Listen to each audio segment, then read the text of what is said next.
자, 오늘 말씀 함께 보시겠습니다. 오늘 우리에게 주신 하나님의 말씀 에베소서 4장 1절에서 3절까지 말씀입니다. 신약 성경 313페이지에 있습니다. 에베소서 4장 1절에서 3절까지 말씀. 오늘은 총 석절이니까 우리 한 목소리로 함께 읽도록 하겠습니다. 우리 하나님의 말씀을 들을 때 살아계신 하나님의 음성을 들으시기 바랍니다.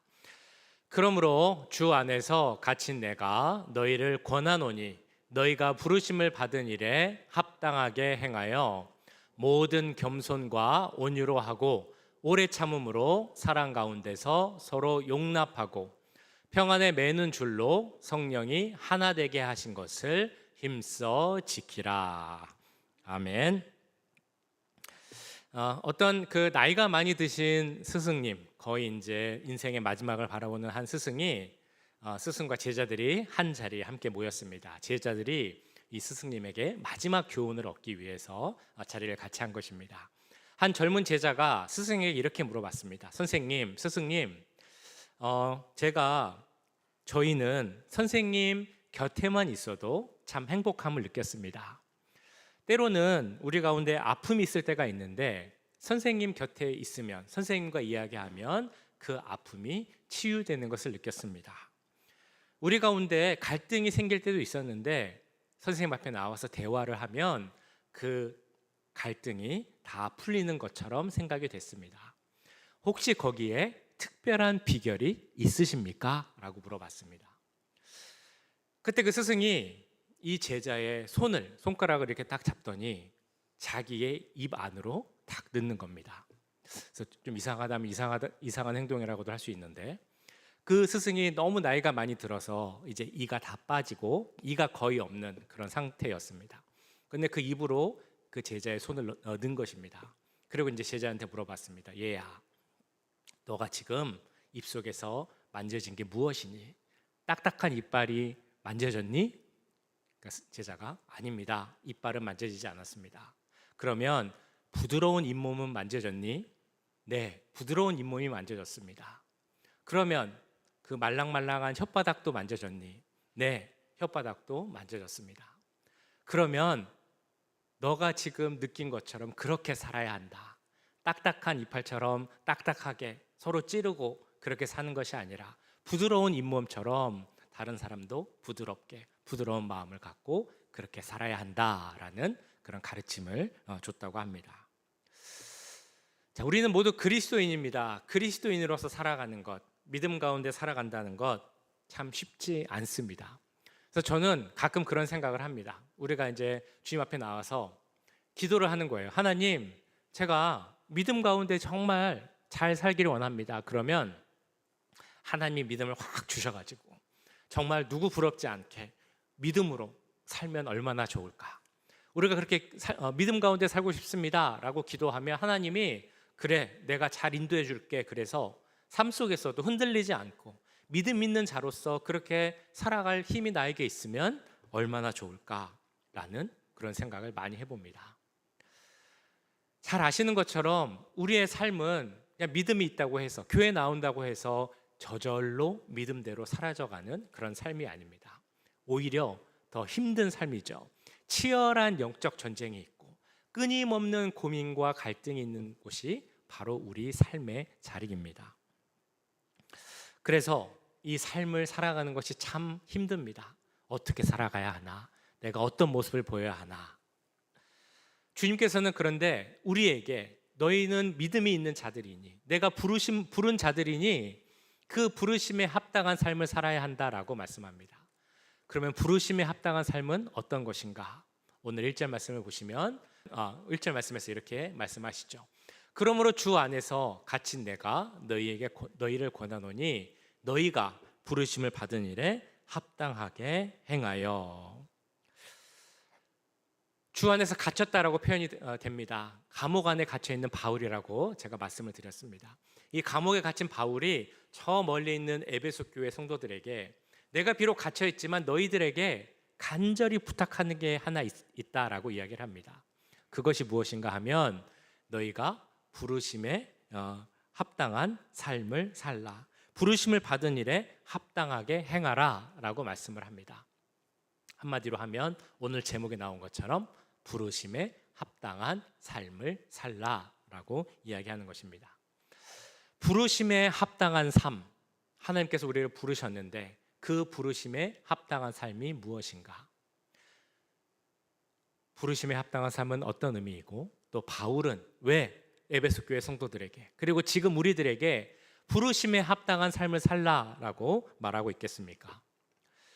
에베소 교회, 지금 우리가 계속 에베소서를 보고 있는데요. 에베소 교회는 사도 바울이 3번에 걸친 전도 여행을 하면서 세운 교회가 많이 있습니다. 그 중에서도 사도 바울이 특별히 더 사랑한 교회였다고 볼 수 있습니다. 왜냐하면 그 많은 교회를 다니면서 잠깐 들리면서 목회를 했는데 그 중에서도 가장 오래 목회한 곳이 바로 이 에베소 교회이기 때문입니다. 시간적으로 따지면 총 3년을 목회한 곳이 이 에베소 교회입니다. 그러면서 에베소 교회에게 많은 권면과 가르침을 줍니다. 교회는 이렇게 해야 된다, 이런 모습을 가져야 한다라고 많이 이야기를 해줍니다. 그리고 그 이야기대로, 권면대로 에베소 교회는 참된 교회가 되기 위해서 노력을 많이 합니다.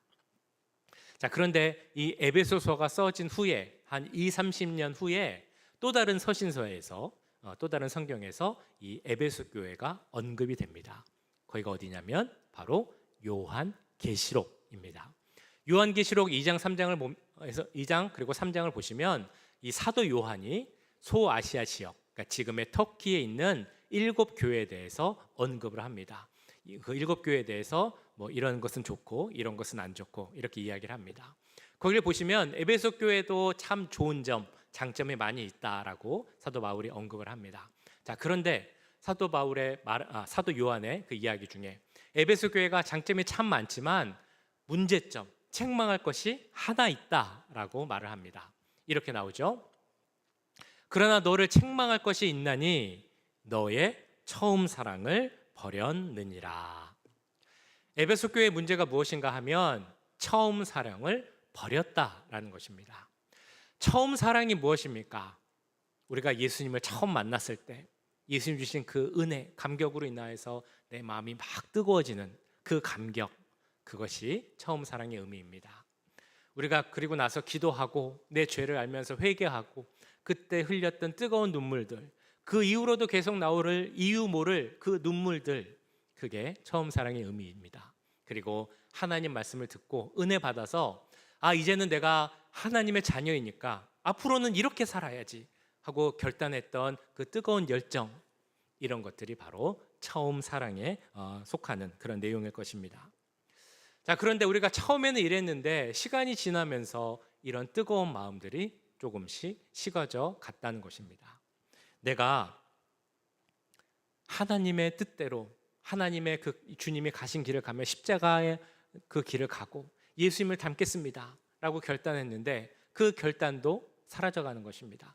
하나님을 사랑합니다 라고 뜨겁게 고백했는데 그 뜨거운 사랑의 고백도 이제는 안 하게 된 것입니다. 이 모든 것들을 가리켜서 처음 사랑이 없어졌다, 처음 사랑을 버렸다라고 사도 요한이 이야기를 했습니다. 그런데 그 교회는 이 내용은 에베소 교회에만 해당되는, 에베소 교회에만 책망받아야 할 그런 내용이 아님을 우리는 알고 있습니다. 그 시대에 있었던 에베소 교회뿐만이 아니라 지금 우리가 살아가는 이 시대의 많은 교회들, 그리고 이 시대를 살아가는 많은 그리스도인의 문제라는 것입니다. 예수님을 믿는 자로서, 구원받은 자로서, 그리고 부르심을 받은 자로서 그 부르심에 합당한 삶을 살기를 노력하고 결단해야 하는데 이제는 더 이상 그걸 하지 않으려고 한다는 것입니다. 왜냐하면 그 길은 어렵고 힘든 길이기 때문이죠. 그 대신 우리가 하는 길은 무엇입니까? 편안하게, 적당하게, 타협하면서 그냥 내 만족을 구하면서 신앙생활을 하려고 하는 것이 바로 지금 우리가 갖고 있는 처음 사랑을 버린 그러한 모습이라는 것입니다. 예전에도 말씀드렸고 반복적으로 계속 말씀드리는 내용이 있습니다. 그것은 뭐냐면 신앙생활을 한다는 것은 힘들고 어려운 그런 길이라는 것입니다. 예수님 말씀하신 것처럼 십자가를 지고 예수님을 쫓아가는 그것은 절대로 쉬운 일은 아닙니다. 그럼에도 주님은 우리에게 그 길을 가라라고 말씀하고 계십니다. 그리고 그 길을 가기 위해서 우리가 갖춰야 할 것이 몇 가지가 있는데 그 중에 세 가지를 오늘 2절 말씀에서는 이렇게 이야기를 합니다. 모든 겸손과 온유로 하고 오래 참음으로 사랑 가운데서 서로 용납하고. 2절에 세 가지가 나옵니다. 우리가 구원받은 자로서 부르심을 받은 자로서 살아가야 할 때 필요한 것들이 정말 많겠지만 성경에 보시면 또 많은 것들이 있지만 오늘 2절 말씀을 통해서 우리가 볼 것이 세 가지가 있다는 것입니다. 바로 겸손, 두 번째 온유, 세 번째 오래 참음. 이렇게 세 가지입니다. 성경에 기록될 당시 세상을 지배하고 있었던, 그러니까 그 서양 서구 지역을 지배하고 있었던 사상이 있었는데 그게 바로 헬레니즘이라는 사상이죠. 헬레니즘에서는 겸손이라는 개념은 사실 없었습니다. 겸손은 누구한테 해당되는 거였냐면 노예, 하인 이런 사람들이 주인 앞에서 겸손하게 서는 것이 필요하다라고만 생각을 했습니다. 그러니까 노예가 아닌 보통 사람들, 그러니까 자유인에게는 겸손이라는 것은 해당되지 않는 그런 미덕이었습니다. 그런데 예수님 이후에 겸손이라는 것이 우리 기독교에 있어서 중요한 미덕이 되었습니다.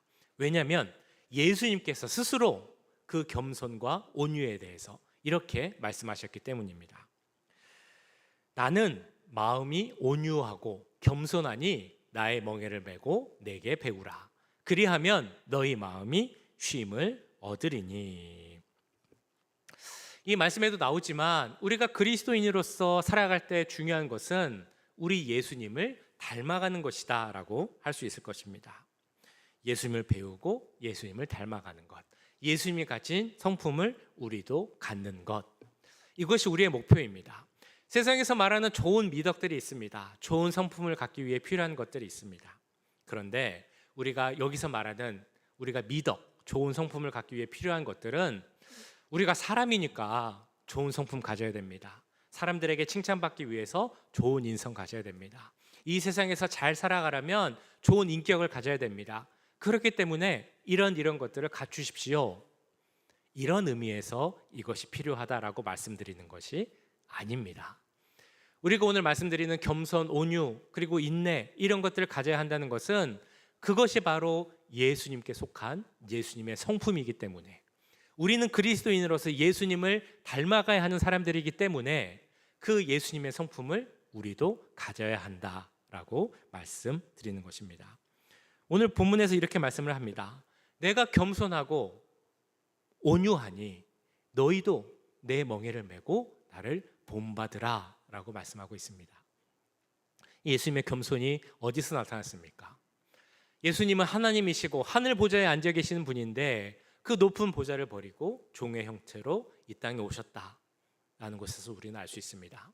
예루살렘에 들어갈 때 백마를 타고 들어갈 수 있지만 백마를 타고 들어간 것이 아니라 겸손의 상징인 새끼 나귀를 타고 들어가신 분이 바로 우리 예수님이라는 것입니다.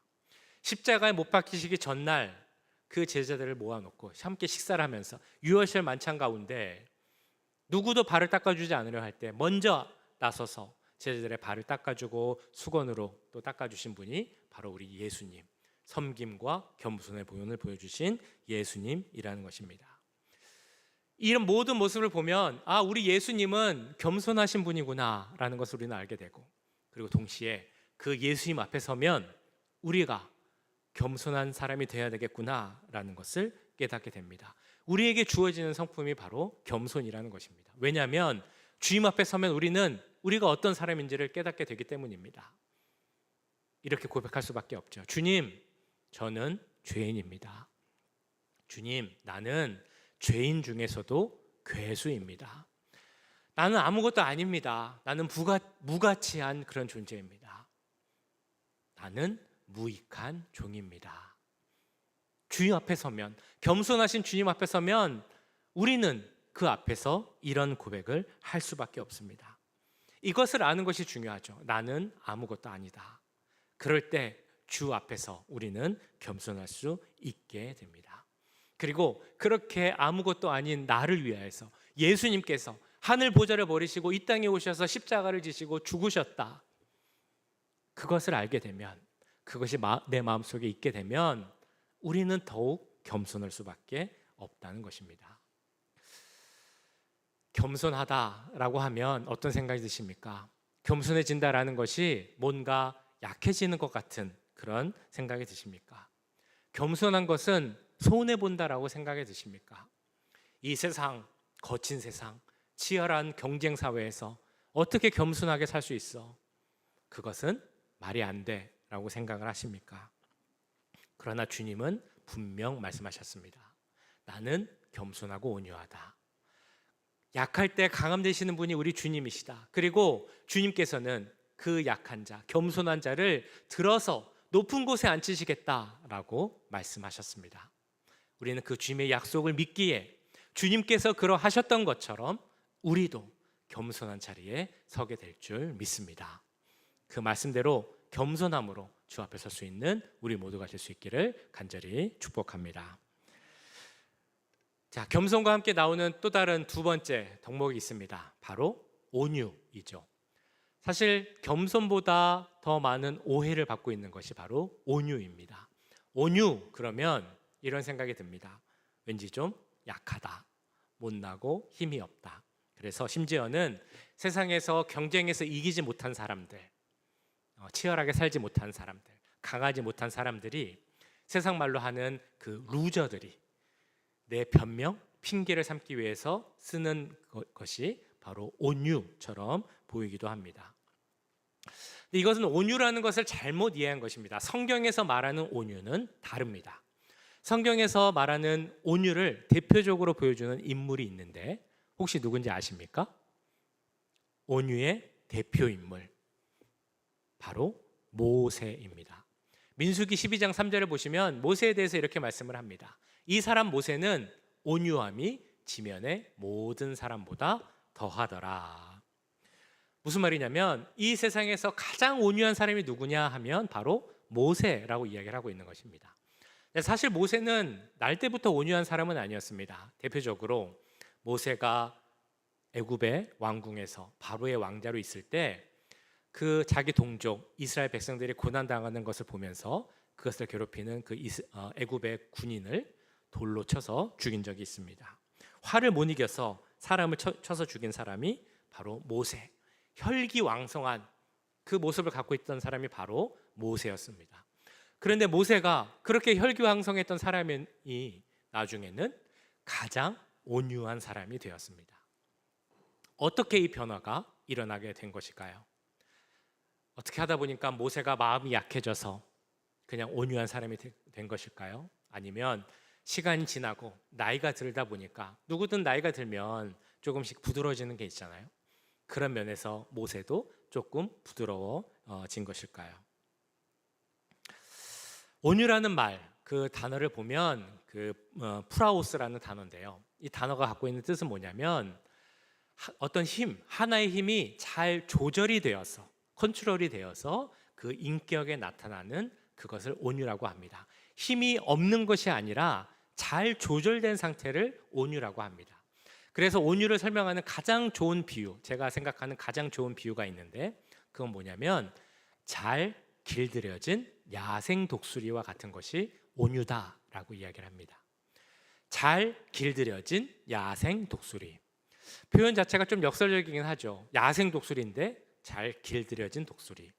어떤 의미겠습니까? 독수리입니다. 야생 독수리. 그 독수리로서의 성격, 특성 그런 거는 갖고 있습니다. 날아다닐 수도 있고 그 동물을 낚아챌 수 있는 힘도 있습니다. 그런데 사람에게 잘 길들여져 있습니다. 자기 마음대로 날아다니는 것이 아니라 주인에게 잘 복종하는 것이 바로 이 잘 길들여진 야생 독수리라는 것입니다. 힘이 없는 것도 아니고 날아갈 수 없는 것도 아니지만 주인의 말에 온전히 순종하는 길들여진 야생 독수리의 모습이 바로 온유라는 것입니다. 자, 그러면 이런 의미에서 온유한 사람은 어떤 의미겠습니까? 내 힘이 없는 것이 아닙니다. 내 생각이 없는 것도 아니고 능력도 있지만 하나님께 온전히 길들여진 사람. 그래서 내 생각대로 하는 것이 아니라 하나님의 뜻대로 말씀대로 순종하며 하려고 하는 사람이 바로 진정 온유한 사람이라는 것입니다. 모세가 바로 그런 사람이었습니다. 하나님께서 모세에게 이 사람이 가장 온유하다라고 말씀하신 데는 그 이유가 있었던 것입니다. 예전에는 자기 힘으로, 자기가 갖고 있던 권력으로 그 군인도 죽이고 이스라엘 백성들도 자유하게 하려고 했다면, 이제는 달라져서 내 힘이 아니라, 내 능력이 아니라 하나님의 힘으로, 하나님의 방법으로 그 일을 하려고 했던 사람이 바로 모세였다는 것입니다. 그렇기에 이런 온유한 사람, 즉 하나님께 모든 것을 맡기고 그래서 순종하고 길들여진 사람은 사람과의 관계에서도 부드럽게 온화한 모습을 보여줄 수 있습니다. 왜냐하면 그 모든 관계의 문제와 어려움을 하나님께 맡겼기 때문입니다. 그것을 보여주는 것이 아까 말씀드린 민수기 12장에 나옵니다. 모세를 보고 그 형제 자매인 아론과 미리암이 막 비난을 하죠. 그런 비난에 대해서 모세는 자기도 이야기할 수 있었습니다. 반박할 수 있었고, 너희가 왜 이렇게 알지도 못하면서 나를 부당하게 비난하느냐라고 불평할 수도 있었습니다. 그런데 모세는 그러지 않았습니다. 왜냐하면 그 모든 것을 하나님께 맡겼기 때문입니다. 자기를 비난하는 형제 자매 아론과 미리암에 대해서도 자기도 같이 욕하는 것이 아니라 온화한 모습으로 대할 수 있었습니다. 그랬기에 하나님께서는 이 모세를 세상에서 가장 온유한 사람이다 라고 이야기할 수 있었습니다. 이야기하게 된 것입니다.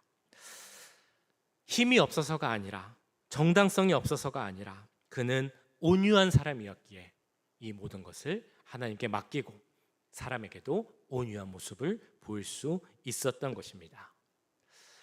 자, 그럼 제가 이제 여러분들에게, 우리 사랑하는 성도 여러분, 우리 모두는 온유한 삶을 살아야 합니다. 온유해지도록 노력해 보십시오 라고 한다면 어떤 생각이 드시겠습니까? 그럼 앞으로 어떻게 해야 되나? 부드럽게 해야 되나? 그 처음엔 나온 스승 이야기처럼 이 잇몸처럼 부드럽게 사람을 대하도록 노력해야 되나? 화나는 일이 있어도 화도 참고 무슨 일이 있어도 그냥 화를 내서도 안 되고 참기만 하면 되는 것인가? 이렇게 생각하실지 모르겠습니다. 물론 그런 부분도 있습니다. 그런데 온유한 사람이라면 이런 특징을 가져야 합니다. 바로 다른 사람을 격려하고 세워줄 수 있는 사람, 그리고 분노하고 화를 내기보다 이해하고 도와주려는 그런 사람이 온유한 사람입니다. 그리고 무엇보다 중요한 것은, 온유한 사람의 특징은 하나님께 맡기는 것입니다. 나는 하나님께 속한 사람, 하나님께 길들여진 사람이기 때문에 문제가 있더라도, 복수하고 보복할 수 있는 그런 일이라 할지라도 그렇게 하지 않고 하나님께 맡기는 사람이 바로 진정 온유한 사람인 줄 믿습니다. 우리가 이것을 어떻게 할 수 있습니까? 화가 나는 일이 있는데, 부당한 일이 있는데 어떻게 그냥 참고 부드럽고 온유하게만 대할 수 있습니까? 그 이유는 바로 우리가 하나님께 길들여진 사람이기 때문입니다. 우리가 하나님께 속한 자고 하나님께 부르심 받은 자고 하나님의 택한 하나님의 사람이기 때문입니다. 그리고 하나님의 성품을 가진 그런 사람이기 때문입니다. 이 자리에 계신 모든 사랑하는 우리 임마누엘 교회 성도분께 그 가운데 우리 하나님의 성품, 특별히 온유의 마음이 이 자리에 계신 모든 분들에게 임할 수 있기를 간절히 축원합니다. 자, 마지막 세 번째 덕목이 있습니다. 바로 오래 참음, 다른 말로 하면 인내입니다. 오래 참음, 인내. 디모데 전서 6장을 보면 우리에게 필요한 또 여러 가지 덕목을 이야기합니다.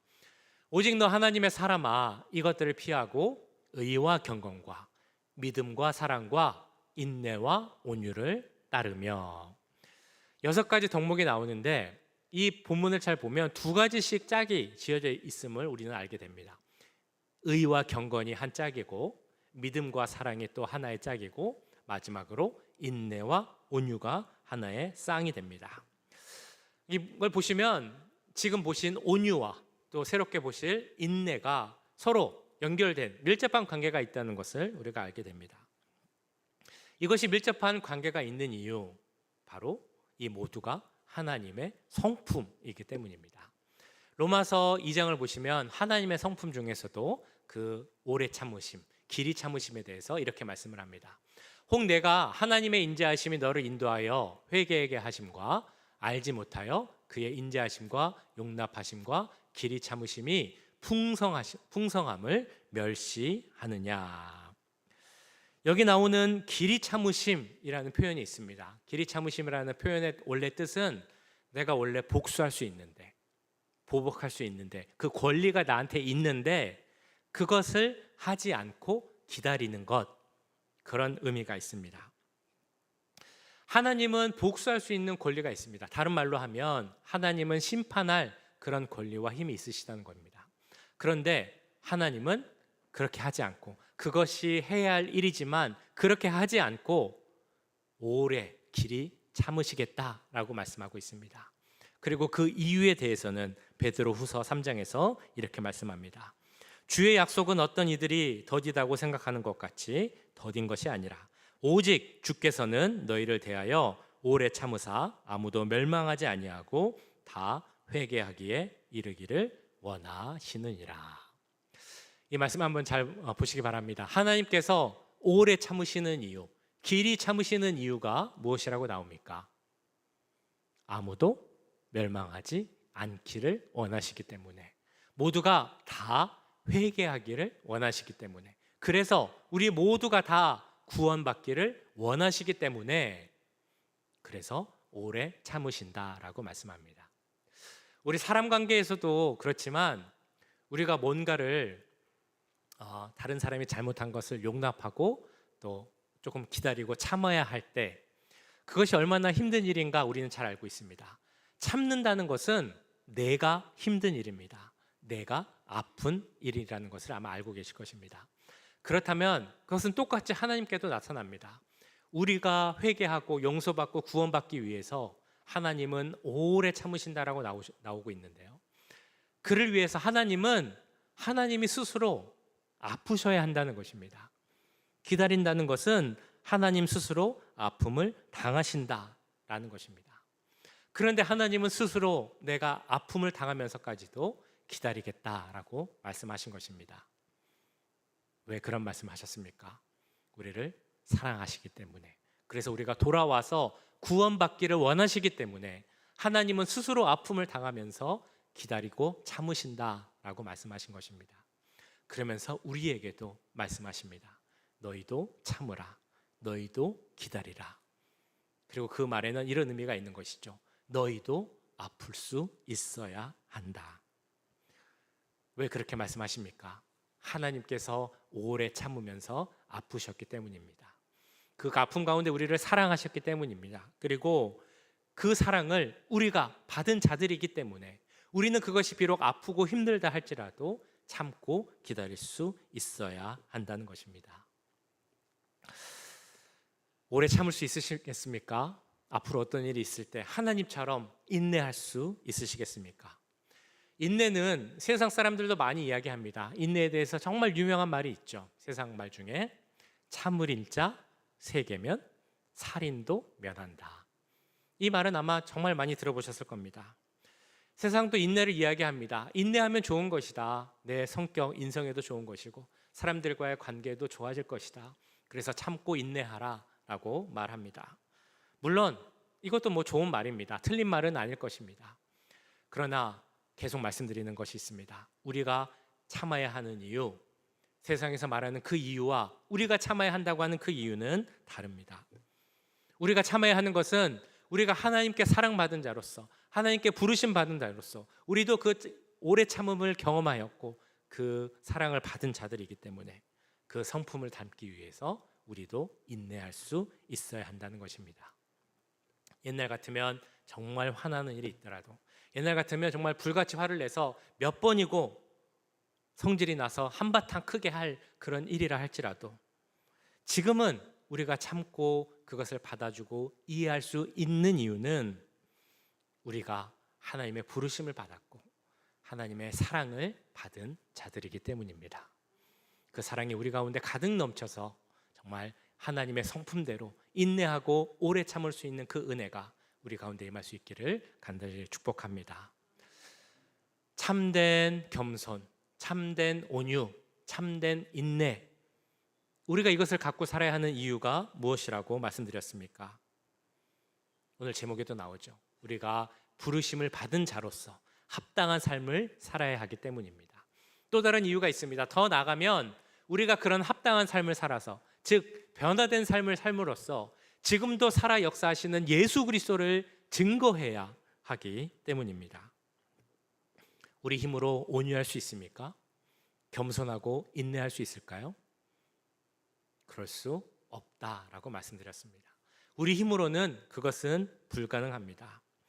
그것이 가능할 때는 오직 내 안에 계신 예수 그리스도, 내 안에 있는 십자가의 능력으로, 내가 받은 그 내 안에 새긴 사랑으로 내가 온전히 변화하여 새 사람이 될 때 우리가 참된 겸손, 참된 온유, 참된 인내를 이뤄가게 될 줄 믿습니다. 어제 제가 신앙의 성장에 대해서 잠깐 말씀드렸습니다. 신앙의 성장은 그냥 쭉 상승하는 것이 아니다. 마치 계단과 같아서 어떤 변화가 없는 것처럼 그냥 예전과 똑같은 모습으로 살아가는 것처럼 보일 때도 있지만, 우리가 이런 고민을 하고 내 안에 있는 사랑을 경험하기 위해서 힘쓰고 기도하고 힘달라고 또 하나님께 간구하고 그러면 내 안에 그런 은혜와 영적인 능력이 쌓여서 어느 순간 점프하는 것처럼 내 믿음이 성장하게 될 수 있다라고 말씀드렸습니다. 인내, 온유, 겸손도 마찬가지입니다. 내가 그것을 갖지 못하고 살아가는 것처럼 보일 수도 있지만 내가 정말 하나님 닮기 원합니다. 성품을 갖기 원합니다. 그렇게 기도할 때 내가 아닌 내 안에 계신 예수님의 능력으로 그것을 이루어가려고 할 때 하나님 주신 은혜로 말미암아 내가 어느 순간 그것을 이루어가게 될 줄 믿습니다. 우리 사랑하는 남가주 임마누엘 성도들 삶 가운데 참된 겸손, 참된 인내, 참된 온유가 그대로 드러날 수 있기를, 그래서 살아계신 예수 그리스도를 증거하는 우리 모두가 될 수 있기를 주님의 이름으로 간절히 축원합니다. 기도하겠습니다. 사랑의 주님, 오늘 말씀을 통하여서 부르심에 합당한 그 삶을 살라는 그 말씀을 주심을 감사드립니다. 하나님의 성품이 인내하고 온유하고 겸손하기에 예수님께서 나를 본받고 그대로 그 성품을 가지라고 말씀하셨기에 우리도 그 성품을 갖기 원합니다. 우리 가운데 참된 겸손이 임하게 하시고 참된 온유가 임하게 하시고 참된 인내가 임할 수 있도록 주님 도와주시옵소서. 그것이 내 힘으로 되는 것이 아님을 잘 알고 있습니다. 내 안에 계신 예수 그리스도의 능력으로, 내 안에 있는 보혈의 능력으로, 그 십자가 사랑으로 주여 그 모든 것을 이뤄나갈 수 있게 하시고, 그래서 내 삶이 부르심에 합당한 삶으로서 예수 그리스도를 증거하는 삶으로서 살아갈 수 있도록 주님 함께하여 주시옵소서. 모든 것 감사드리며 우리 구주 예수 그리스도의 이름으로 기도하옵나이다. 아멘.